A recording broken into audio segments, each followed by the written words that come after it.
became a listener of Slacker Nation. So, Premier Doug Ford is on the line. Doug, how are you? I'm doing great, Greg. How are you doing? You know, I remember that day because Arnold Schwarzenegger, when I saw him, I thought, boy, this guy's not as big as I thought he was. You're bigger than him. Yeah, and I thought, boy, he's only about 5'10". You know, the interesting thing, Doug, is that day, on one side of the table, it was your brother Rob and yourself, and on the other side, I had Gene Simmons from Kiss, and I'm thinking, what have I done right to be here? It was a surreal lunch. Gene Simmons, he's a big son of a gun. He must have been 6'4". He was a big guy. He's one of the most interesting characters that I've met, and I only met him for maybe 2 hours or so when we were sitting there for lunch. But that was enough to make an impression that lasted a lifetime. Question for you, Doug. I was talking to Ivana, your head of PR, and she said that you've done over 200 press conferences since the beginning of the pandemic. How are you handling this? Well, you know something, and it's not me. I always say, Greg, I play the smallest part in this. It's all the great people out there that are pitching in, and the frontline healthcare workers and truck drivers and grocery clerk folks and companies that are switching over to PPE. I'm so proud to be the premier of the greatest jurisdiction in the world, and that's Ontario. And I couldn't do it without all the support out there. So I'm very, very grateful.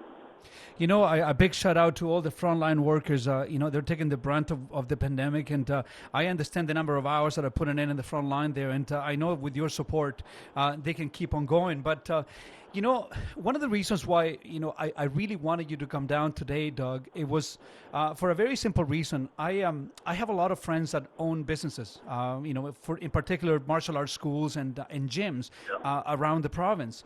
And for the last few weeks, we have had a few of them on the show here. And I've received a lot of comments about how the province is handling the situation with the pandemic and how there is a lack of communication, it appears, as to what the guidelines are.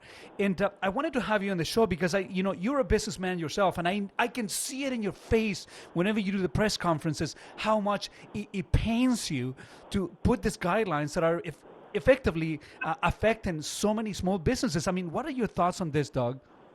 Well, I always say, Greg, I'm a businessman first, an elected official second, and I take the business approach. My heart breaks, first of all, for these small business owners, and that's the reason we put out over $600 million to support small businesses and take their overhead costs, be it 90% of their rent or 65% of their wages, and then taking care of all their tax bills, their hydro bills, their gas bills, and we're doing everything we can. But they showed me the numbers the other day, and I was concerned because the uptake on these offers that we're doing, no one's taken us up on it. I went back again and said, are the forms easy to fill out? And they said, yeah, it's a 1 or 2 page form, and it's straightforward. So I just asked all the small business owners, take advantage of the $600 million, because right now I think there's only a few $1 million that people ask for. So it's concerning that there's money there and they aren't taking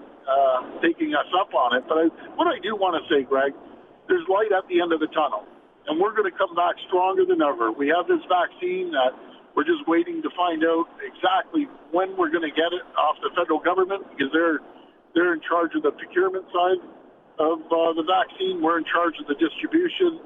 And I have 3 questions that I still haven't heard an answer from is, when are we getting it? And how much are we getting? And what type of vaccine are we getting? Because this is going to be the most complicated logistical distribution, job that this country's ever seen. But we have a great team. General Hillier is heading it up. We have a really strong task force. We met yesterday. We have a great plan. So as soon as it hits our soil, it's going to be distributed right across the province. And then we can start getting life back to normal, get businesses back on their feet, and get people back to a regular routine. So there is light at the end of the tunnel, but we're gonna light the economy on fire, the likes of which this province has never seen. and I, I we'll have have it no I humming. have no doubt on that, Doug. And the question that I have for you is that a little while ago, the Prime Minister mentioned that there may be some delays in having access to the vaccine because of some contracts that have gone sideways. What do you think of the possibility of the vaccine being delayed because of mistake made by the federal government?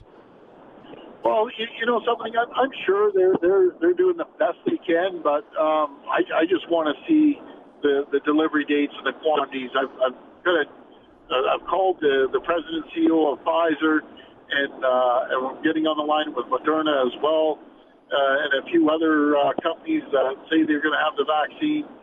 And I haven't had a straight answer. The whole world wants this vaccine, but what I don't accept Canada being last in line. That's unacceptable. We should be, just side by side with the UK. They're rolling it out on December the 7th. The Americans are rolling it out, and there's no reason at all that Canada should be last in line. And I'm just going to keep pushing these pharmaceutical companies to deliver as much as they can, as quickly as they can. I think that I'm using the voice of the entire city when I ask the following questions. Will we have a general lockdown before year end?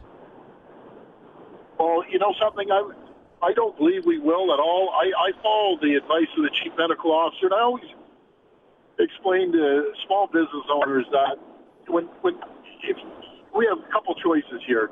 You ignore the chief medical officer, and then we'll be in the same shape as you see in the U.S., same shape as we're seeing in the provincial provinces right across be it Manitoba or Saskatchewan or Alberta or BC. They're if you do per capita, they're averaging about 4,000 to 6,000 cases a day.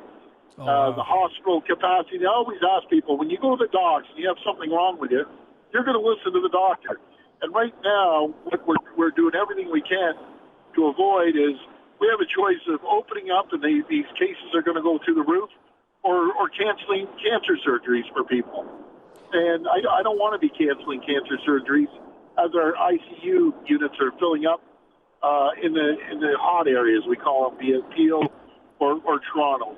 So we have to do a balancing act. And I never say never with this virus because it moves so quickly, it's so fluid. But we do not have any plans on or any recommendations from the chief medical officer of Toronto or Peel or Ontario to shut things down. And what people don't realize, even as premier, yes, could I overrule them? But the local medical officer, there's something called a Section 22. Mm-hmm. Section 22, they can overrule any elected official. And Section 22 can be applied. They have the authority, the medical officers, to do that. So I'm just trying to do a happy balance, keep companies open to the best of their ability, which we saw another jobs increase by, I think it was 36,000 yesterday, which is good news, but we're still a long ways to go, and we'll get back to it. And I have a question that it may be related, but not really. And if you have some time, I would love for you to comment on this. We have never driven as few kilometers as we have for the last 9 months because of the pandemic. And why is it that insurance companies keep raising their premiums, Doug? And I wonder if you know anything about this. Yeah, I do. You know something?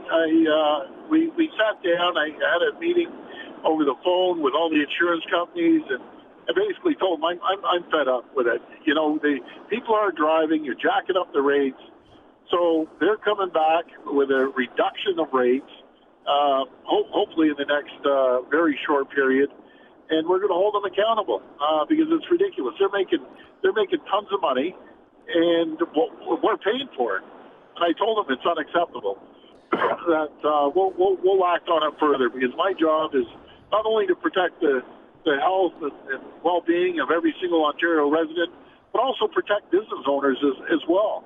And I'll do whatever it takes. I will not spare a penny to make sure we protect everyone. Doug, I know that you have to run, and once again, on behalf of the entire listenership of the Carrasco show that follows you closely, I want to say thank you for the tremendous job that you're doing out there. And I know that in times like this, you can never make everyone happy, and I know that it doesn't matter what it is, somebody will be unhappy at some point. But your efforts are not going unrecognized. We see you, and this show is here to support your efforts. And if you ever need to communicate anything to the population here in Southern Ontario and across the country, for that matter, this platform is yours. And thank you so much for joining the Carrasco Show. Well, Greg, thank you so much. I want to thank all your listeners. I'm so grateful for everything everyone's doing. And we're all in this together. We're going to get out of it together. And I always say, Greg, tough times don't last. Tough people do. We have the toughest people anywhere in the world right here in Ontario. And there is light at the end of the tunnel. And we will come back with a vengeance when we get the economy going in the new year there. But again, thank you, Greg, and God bless you and your listeners.